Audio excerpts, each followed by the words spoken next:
your Pokémon cards might be worthless. Here's why. Some Pokémon cards are worth more than a car, a few are worth more than a house, and somewhere in your closet you might even have an old binder full of them. Which raises an irresistible question. What if one of those cards is worth a fortune? That's the dream driving one of the strangest collectible markets in the world. People aren't just buying Pokémon cards anymore, they're grading them, trading them, locking them in safes, and sometimes treating them like investments. But there's a problem. Most Pokémon cards will never become valuable, and even some cards that look incredibly rare may be worth far less than their owners imagine. Because the real business behind Pokémon cards isn't just about rarity, it's about something much more powerful. The belief that someone else will want your card even more tomorrow. And once you understand how that belief is created, Pokémon cards start looking very different. Pokémon cards were never supposed to become financial instruments. They were part of a game. You bought a pack, opened it, found your favorite Pokémon, traded cards with your friends, and played. Simple. But then something happened. The kids who grew up with Pokémon grew up, and suddenly they had something they didn't have when they were 10 years old. Money.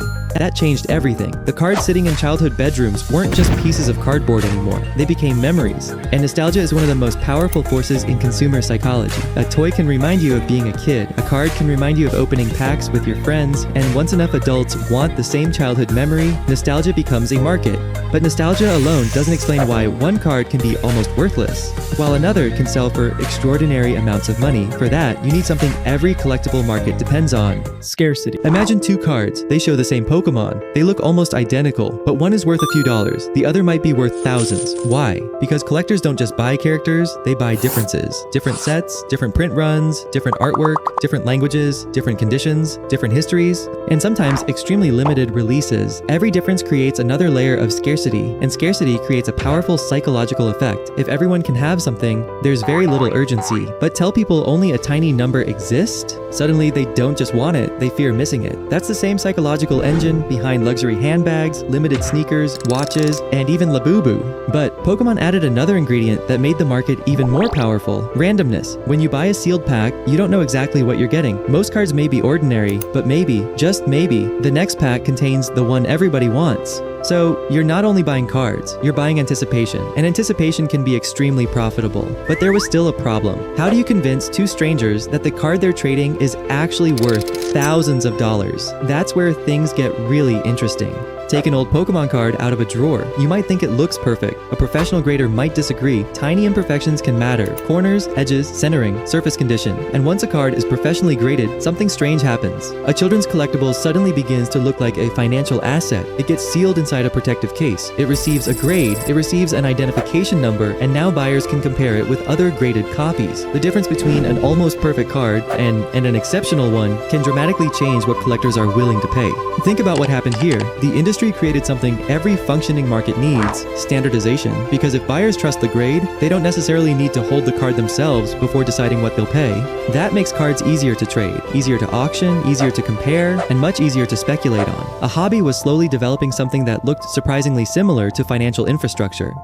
Prices, historical sales, population reports, authentication, marketplaces, professional grading, and then the perfect storm arrived. During the pandemic, millions of people were stuck at home. They had time, some had extra disposable income, and nostalgia suddenly became entertainment. People started digging through old collections, opening packs on camera, watching live streams, buying vintage cards. Then celebrities and influencers entered the market. Suddenly, Pokémon cards weren't just something collectors talked about, they were content. A rare card selling for an extraordinary price generated headlines. Those headlines attracted new buyers. New buyers pushed prices higher. Higher prices created more headlines. And those headlines attracted even more buyers. It became a feedback loop. Attention created demand. Demand created higher prices. Higher prices created more attention. And somewhere along the way, the question changed. People stopped asking, which Pokemon do I like? And started asking, which card will go up? That's a completely different market, because the moment people begin buying collectibles primarily because they expect prices to rise, the collector becomes an investor. And that's where the danger begins. Here's the uncomfortable truth.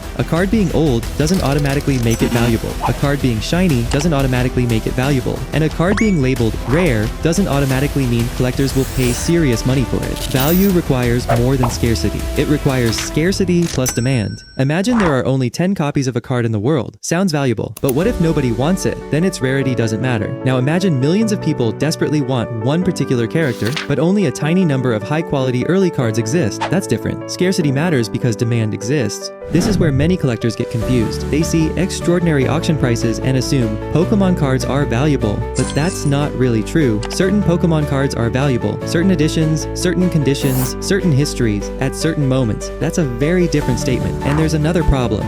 When prices rise, companies have an incentive to produce more products. Collectors have an incentive to preserve more products. Investors have an incentive to keep sealed products untouched.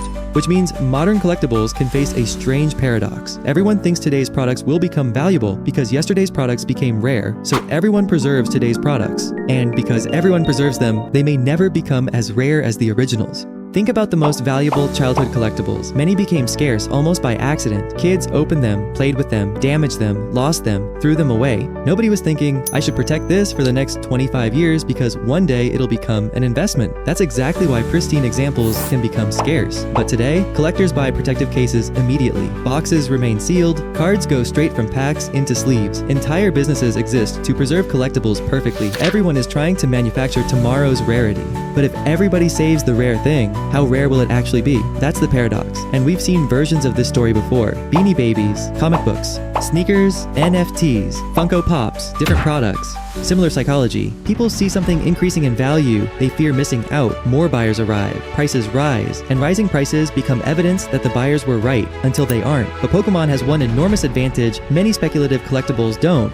Pokémon isn't just a card company, it's one of the world's most recognizable entertainment franchises. Games, anime, movies, merchandise, characters that multiple generations grew up with. That's important. Because underneath all the speculation, there are millions of people who genuinely love Pokémon. A Pikachu card doesn't need to be worth thousands of dollars for someone to want it, and that creates something speculative markets desperately need, real demand underneath the speculation. But that doesn't mean every card is a good investment. Far from it. It means the Pokémon brand may survive even when individual speculative prices don't. That's the distinction. Pokémon can remain enormously popular while your particular collection becomes less valuable. The company can win while the investor loses. And that's what makes Pokémon cards such a fascinating business story. They're not really about cardboard. They're about how humans create value. Take an ordinary object, attach a beloved character, limit the supply, add randomness, create a trusted system for measuring quality, build a marketplace, then surround everything with millions of people who believe it matters. Suddenly, cardboard becomes an asset. But there's one thing no company can manufacture forever, because ultimately, a collectible is worth what another human being is willing to pay for it.